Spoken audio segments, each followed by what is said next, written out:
0411, local time, Gulf of Oman.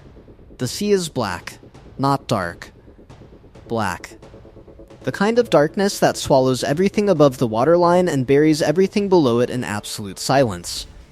40 nautical miles south of the Strait of Hormuz, a 1,092-foot steel island cuts through the water at 18 knots. Her wake stretches for miles behind her. Her flight deck is empty. Her island glows faint orange against the night sky. This is the USS Abraham Lincoln. Carrier Strike Group 3. One of the most powerful concentrations of naval firepower ever assembled in human history. She is worth $6 billion. And tonight she does not know she is being hunted. 2 miles off her port beam, the USS Frank E. Peterson Jr., an Arleigh Burke-class guided missile destroyer, cuts through the same black water. Her sonar arrays are awake, her radar is spinning, her crew is vigilant. But beneath the surface, something has been watching, waiting, calculating. For the last 11 hours, a 3,076-ton Predator has been holding its position in the deep channel east of Muscat. She runs on electric motors. She makes no sound. She breathes no air. She has been watching the acoustic signature of the Abraham Lincoln since before midnight.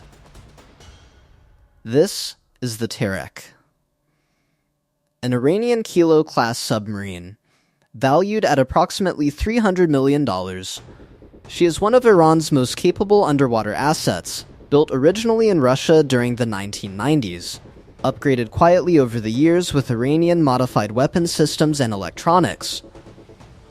Her crew, a hand-picked team of 45 men, some of the most experienced submariners in the Islamic Revolutionary Guard Corps Naval Force.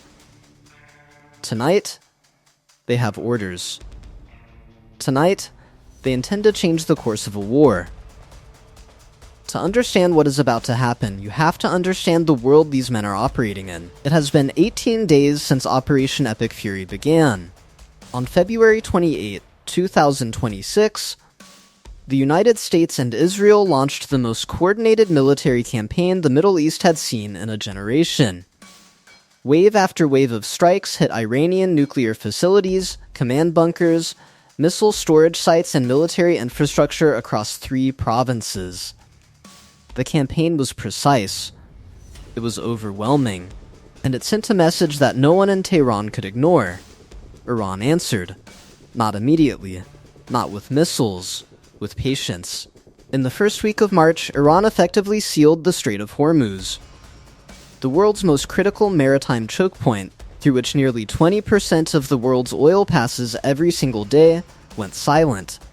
Tanker traffic dropped by 70%, oil prices spiked, markets shook, and the world held its breath.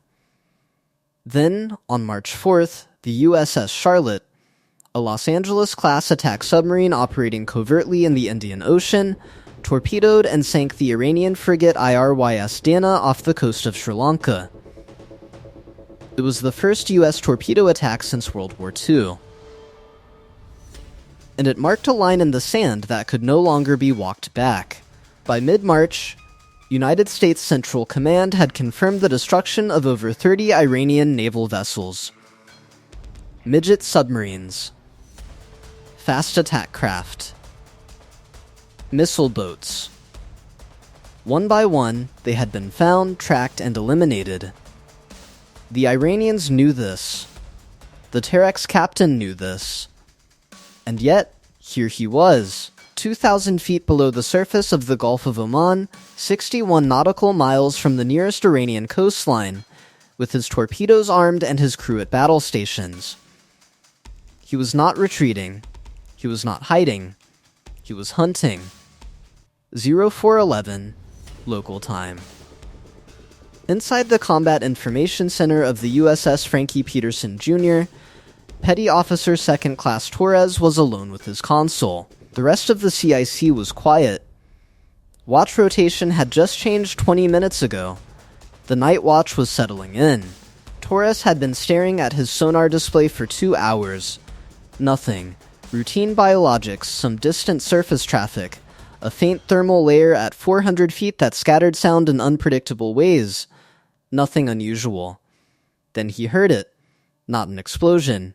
Not a crash. Something softer. Something that did not belong. A low, pressurized whoosh. Followed immediately by a second one. To an untrained ear, it would mean nothing. To Torres, it meant everything. He had heard that sound in simulation 160 times. He had never heard it in the real world. Until now. His hand was on the intercom before the second sound had finished. Con sonar. Possible submerged launch transient. Bearing 270. Time of detection 0411. The tactical action officer, Lieutenant Commander Reyes, was at his station within 4 seconds. Say again, sonar. Sir. 2 consecutive launch transients. Bearing 270. Assess as heavyweight torpedo launch. Track designate. Sierra 1 and Sierra 2. Reyes did not hesitate. General quarters. All handsman battle stations. This is not a drill. The alarm cut through every compartment of the Peterson Jr. like a blade. In the same moment, a separate message was already traveling at the speed of light across the battle group's tactical data network. Link 16. The encrypted backbone of the entire strike group's shared consciousness. The Abraham Lincoln received it. Simultaneously, the crew of the USS Michael Murphy, the second Arleigh Burke-class destroyer operating 8 nautical miles to the carrier's starboard side, received the same alert. Every ship in Carrier Strike Group 3 had just been handed the same problem. 2 heavyweight torpedoes. In the water. Inbound. Distance to the Abraham Lincoln. 6,800 meters. At 40 knots, that was just over 6 minutes. 6 minutes. That number matters. Inside the Combat Information Center of the Abraham Lincoln, the Tactical Action Officer, Commander Walsh, was staring at his display. The 2 torpedo tracks had appeared on his screen as bright yellow lines cutting through the blue digital water toward the center of his formation. Toward his carrier. He had drilled this scenario 300 times. This was not a drill. Helm. Emergency turn. Left full rudder. All ahead flank. The Abraham Lincoln began her turn. 1,092 feet of steel and aviation fuel and aircraft and human beings, beginning to pivot in the darkness of the Gulf of Oman. Her screws churned the water. Her hull groaned under the stress of the maneuver. She was not a fast ship. But she was moving. Every knot of speed, every degree of turn, bought time. And time was the only currency that mattered right now.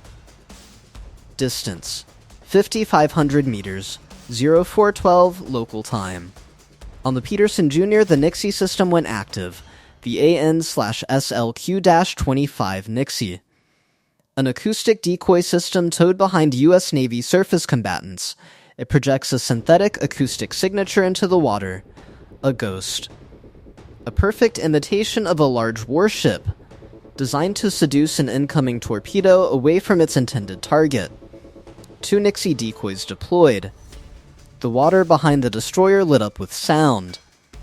Simultaneously, the Peterson Jr.'s crew was preparing something newer, something most people outside the US Navy had never heard of.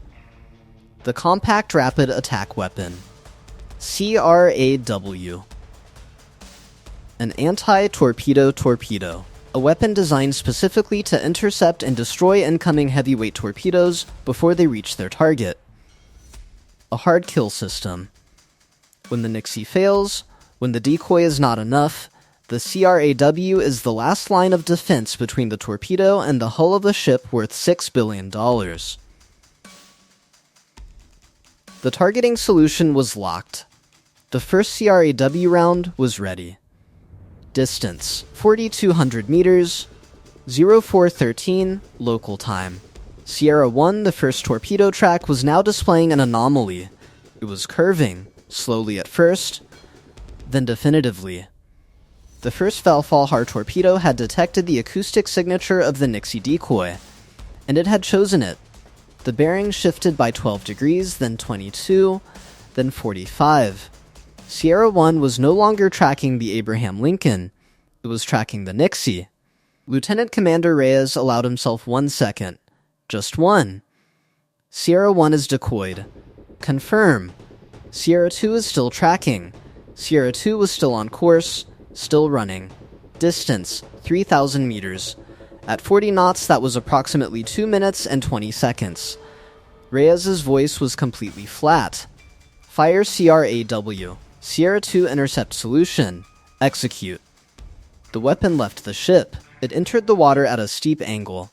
It was moving faster than the Valfajr torpedo it was chasing. And it was guided by one of the most sophisticated small-scale targeting systems ever installed on a naval weapon. The two objects were now converging. One built in Iran, one built in America. One carrying enough explosive force to blow a 30-foot hole in the hull of an aircraft carrier. One carrying enough explosive force to stop it.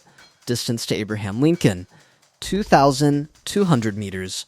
Distance between CRAW and Sierra 2, 460 meters, 300 meters, 180 meters, 90 meters. Then, nothing. Then a concussive thud that rattled the hull of the Peterson Jr. from 300 feet below the surface. No fireball, no flash, just pressure. A bloom of disturbed water spreading outward from a single point. Sierra 2 was gone. 0414 local time. The Combat Information Center of the Abraham Lincoln erupted. Not with cheers, not with celebration, with action. Because the carrier's crew knew something that the Nixie and the CRAW had only partially solved. Somewhere out there, in the black water of the Gulf of Oman, there was a submarine. A $300 million submarine crewed by 45 men who had just tried to sink the most powerful warship in the United States Navy. And that submarine was still alive. Commander Walsh's voice was steady. Assign Sierra 3. Hostile submarine track. Bearing 270. Estimated depth 2,000 feet. Launch the Romeo. The MH-60 Romeo. The MH-60R Seahawk. The most capable anti-submarine helicopter in the world. It was already on the flight deck. Blades turning. Crew strapped in.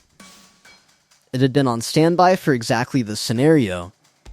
The Romeo lifted off the deck of the Abraham Lincoln in 90 seconds. It banked hard to port, its anti-submarine mission systems already active.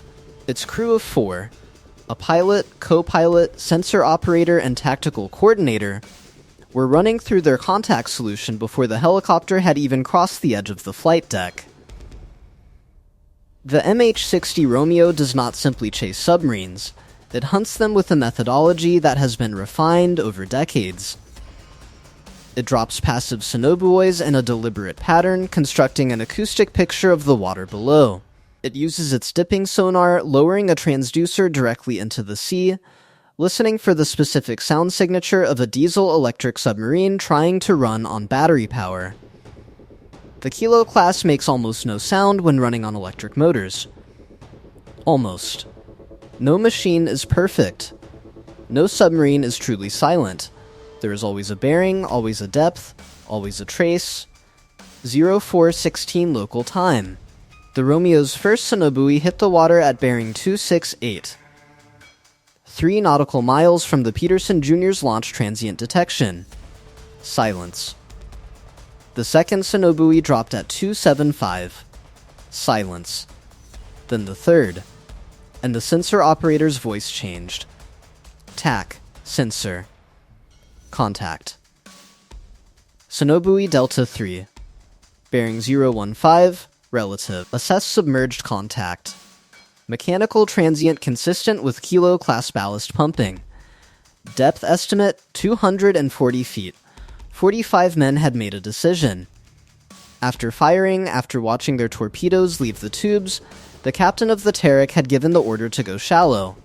Why? perhaps to assess results through the periscope, perhaps to prepare for a second launch, perhaps panic. It did not matter. They had come up from the deep channel. They had made noise. And the Romeo had found them. 0417 local time. The tactical coordinator aboard the Romeo passed the contact solution back to the Abraham Lincoln. 23 seconds later, Commander Walsh had the authorization he needed. Romeo 10, you are cleared to attack. Weapons free. Sierra 3. The Mk-54 lightweight torpedo, 68 inches long, 340 pounds, capable of diving to over 1,000 feet, hunting its target with an active and passive acoustic seeker that can distinguish between a whale and a Kilo-class submarine with remarkable accuracy. The Romeo rolled slightly as the torpedo left the rail. It hit the water at 0418. It ran for 47 seconds. And then it found something. The blast was not visible from the surface, not at first. Then a column of white water erupted from the Gulf of Oman approximately 2.4 nautical miles off the port bow of the Abraham Lincoln. Not tall, not dramatic, just white water, rising, spreading, and then gone. Followed by a second, deeper concussion that the sonar operators on both destroyers felt through their headsets rather than heard. A secondary explosion. Ammunition. Or fuel. Or both. The Turex pressure hull had failed. $300 million. 45 men. Gone. 0421, local time. The Gulf of Oman was quiet again. The Abraham Lincoln had completed her emergency turn and was coming back to her base course. Her flight deck crews were already moving to resume normal operations. Her navigation team was calculating the time lost. 15 minutes behind schedule. That was all. 15 minutes. The most powerful naval vessel in the world had just survived a torpedo attack, defeated 2 inbound weapons simultaneously with 2 different systems, launched a counterattack, and destroyed the attacking submarine. In 10 minutes. Without taking a single casualty. Without firing a single surface-to-air missile. Without scrambling a single fighter jet. Just training. Systems. Discipline. And the cold professional execution of a defense doctrine that had been rehearsed until it became reflex. 0423, local time.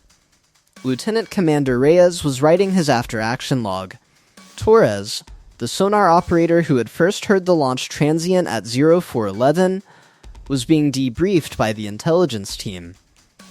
Every second of that audio recording, every waveform, every frequency, every millisecond of the Vurix torpedo tube pressurization sequence would be analyzed. Not to celebrate. To learn. Because the Tariq was not the only Kilo-class submarine in the Iranian Navy. Iran operated 3 Kilo-class boats. The Tariq, the Noor, the Yuns. 2 remained.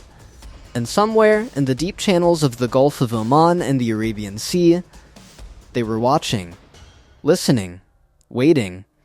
The intelligence analysts aboard the Abraham Lincoln spent the next 3 hours extracting every piece of data from the encounter.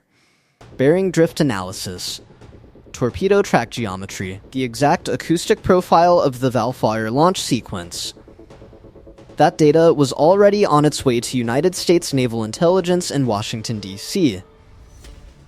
It was also being shared with every other carrier strike group operating in the region. That number matters.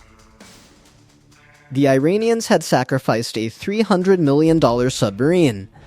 They had sacrificed 45 trained submariners. They had fired 2 of their most capable heavyweight torpedoes. And they had achieved nothing. Worse than nothing. Because now, the United States Navy had something far more valuable than a destroyed submarine. It had a complete acoustic fingerprint of how the remaining Iranian Kilo-class boats hunted. How they positioned, how they aimed, how they breathed.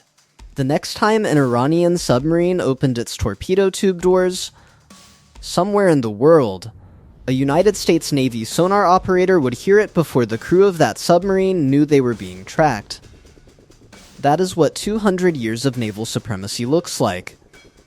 Not in explosions, not in press conferences, in the silent, invisible, utterly relentless accumulation of information superiority.